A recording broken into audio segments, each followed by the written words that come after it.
Terima kasih Anda terus di Mata Najwa episode Hati-Hati Bupati. Ki Dalang jadi bupati, itulah yang terjadi di Tegal, Jawa Tengah.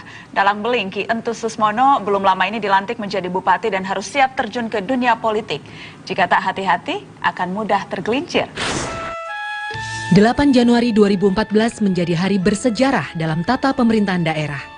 Untuk kali pertama, seorang dalang dilantik jadi bupati. Dialah Ki Entus Susmono, dalang yang kini menjadi Bupati Tegal, Jawa Tengah. Kabupaten Tegal adalah sebuah wilayah di Jawa Tengah yang terdiri atas 18 kecamatan. Beribu kota di Slawi, daerah ini merupakan pengembangan ibu kota kabupaten yang sebelumnya berada di kota Tegal. Penduduk Tegal boleh dikata cukup dinamis. Berpenduduk lebih dari 1,5 juta jiwa, banyak di antara warganya yang merantau ke Jakarta dan kota-kota lain, terutama untuk bergiat di bidang usaha warteg dan pandai besi. Kini siapkah warga Tegal menerima dalang jadi bupati? Sudah hadir di studio Mata Najwa Bupati Tegal Ki Entus Susmono. Selamat malam, Ki Entus. Selamat malam. Terima kasih sudah bersedia hadir di Mata Najwa. Saya juga sangat tersanjung karena saya dipanggil ke sini. Saya memanggil karena ingin mengucapkan selamat belum 1 bulan ini menjadi Bupati Tegal. Ki Dalang jadi bupati, banyak yang kemudian terkaget-kaget, apalagi terkenalnya Ki Entus ini dalang beling, nyeleneh, suka aneh-aneh, tiba-tiba sekarang menjadi pemimpin sebuah kabupaten. Betul, Mbak. Bagaimana awal ceritanya sehingga pede mau jadi bupati? Ya, saya ini kan pekerja seni, tukang ngamen.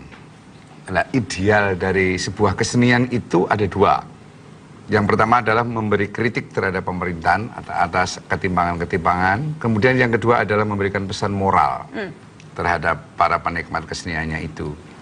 Nah, ketika saya melihat di tahun 2008 akhir itu, dan sebelumnya juga rentetan peristiwa-peristiwa di Kabupaten Tegal itu, saya banyak memperingatkan pejabat-pejabat, terutama pemegang tampuk kekuasaan dan pemegang polisi itu, masuk saya lah. Ke penjara, saya di penjara, ditangkap saya, kemudian dimasukkan ke penjara. Sempat di penjara 2 bulan 15 hari, tahun 2008. Iya. Jadi awal mula ketika Anda di penjara karena tuduhan memprovokasi massa menjadi anarkis. Awal mulanya kemudian itulah mengapa Anda memutuskan mau terjun ke politik. Iya, kenyataannya kemudian di pengadilan dengan tanpa pengacara tidak terbukti. Pasalnya 335.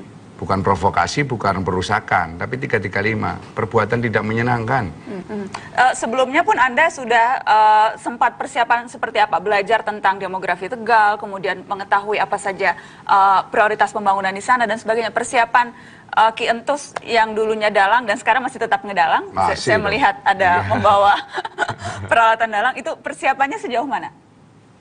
Begini, saya itu kan kata orang Tegal itu saya sudah terkenal, gitu. Jadi semua orang sudah pada kenal. Itu modal saya. Modal saya untuk pertama kali saya punya modal adalah rakyat saya, teman-teman saya, saudara-saudara saya, dan rata-rata penggemar saya. Kemudian yang kedua adalah ada semacam dorongan spiritual karena lompatan sejarah. Bupati yang ke-24 itu namanya Susmono Reksonegoro. Bupati Tegal ke-42 adalah Raden Mas Susmono. Kalau bupati yang ke-48 namanya Ki Entus Susmono, itu adalah sudah merupakan rangkaian takdir, qada dan qadar Allah. Tapi waktu itu saya belum tahu. Tapi itu memberikan sinergi kepada saya untuk saya melangkah menjadi bupati. Anda ketika itu menang dengan suara yang amat tipis dengan kompetitor. Hanya 1%, 9 ribuan suara. Iya, betul. Seberapa sulit sekarang menyatukan berbagai elemen yang dulunya terpecah-pecah lewat pemilu kada? Saya yakin mereka itu memilih rival saya itu karena uang. Jadi kalau sudah bermain dengan uang, uang sudah diterima, selesai. Sampai sekarang Anda sudah ada rencana akan seberapa banyak mengurangi aktivitas ngedalang, Ki Entus? Saya mengalir saja. Karena apa? Kalau saya mengurangi aktivitas saya dalang, lebih dari 200 orang karyawan saya yang ikut bermain di dalam kesenian, belum yang ada di sawah, belum yang menunggu sanggar. Makannya dari mana? Itu harus makan juga karena itu adalah makhluk Allah. Harus punya hak untuk hidup. Sosialisasi kemudian program, apakah dilakukan lewat cara ngedalang juga? Wayang santri. Oh ya? Ya, wayang santri. Wayang santri itu khusus wayang yang durasinya pendek. juga pemainnya juga minimalis, biayanya juga. Boleh saya tahu jadi seperti apa sosialisasi Wah, Bupati yang ini. Ki Dalang Nyeleneh?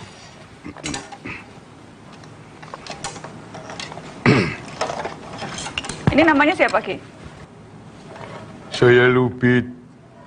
Saya Selenteng. Lupit dan Selenteng. Lupit dan Selenteng. Assalamualaikum. Waalaikumsalam warahmatullahi wabarakatuh. Kenapa harus lengkap? Orang Islam itu modalnya adalah doa. Kalau cuma salam tok dan selamat tok itu nggak cukup. Harus ada rahmat. Rahmat itu siapa? Rahmat itu umnya Najwa, namanya rahmat. Rahmat itu adalah kasih sayang. Kalau barokah? Wa barokatuh, barokah itu adalah seperti kebo jerum. Kebo jerum? Iya. Kebo jerum itu namanya burukan, itu bahasa Arab. Artinya kerbau itu kalau jerum itu nggak ada kerbau yang lapar, itu mesti kerbau kenyang. Nah itu, jadi tenang. Yang namanya barokah itu uripnya adalah tenang, tidak kemerungsung, begitu. Oh iya ya. Iya, karena kita itu manusia itu selalu kotor. Masa sih iya? Contohnya kotor. Kalau kita nggak mungkin, kita pasti bahwa apa yang kita lakukan bersih-bersih. Karena tidak pernah mata kita melihat langsung ini. Nggak pernah, nggak ada. Langsung nggak ada. Masya Allah. Itu contohnya. Oh, contohnya. Ki Dalang, tadi tuh harus ada yang disensor loh. Oh boleh, yang ini disensor. Disensor ya? Sedikit aja lah, jangan disensor. Jadi tidak akan mengubah kebiasaan apapun. Oh, Gaya bicara, tadi kan ada beberapa kata yang perlu disensor dan sebagainya. Menjadi bupati tidak akan mengubah gaya Ki Entus. Tidak. Kenapa tidak merasa perlu menyesuaikan diri? Sudah jadi pejabat loh. Loh, yang harus menyesuaikan anak buah saya terhadap saya.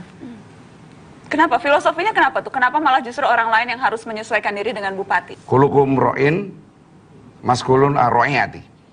Setiap pemimpin itu akan bertanggung jawab atas apa yang dipimpinnya. Wajah barois ayat alil uswah. Tidak ada seorang pemimpin untuk memberi selainnya contoh. Kalau saya mengatakan bahwa untuk merubah mindset itu gampang, Mbak. Untuk merubah penampilan itu gampang. Saya pakai udeng-udeng dan pakai sorban aja banyak orang memanggil saya habaib. Karena memang muka saya itu seperti Arab. Arab Atinggena.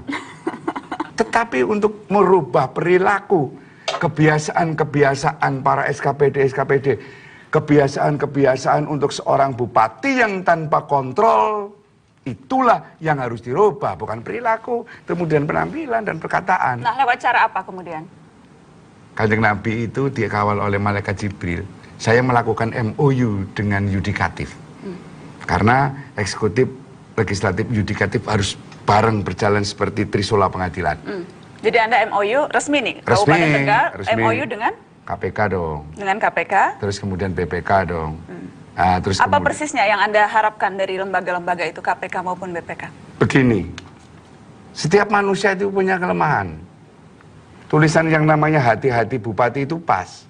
Bukan hanya hati-hati sebagai kata kerja, tetapi dari hati ke hati seorang bupati.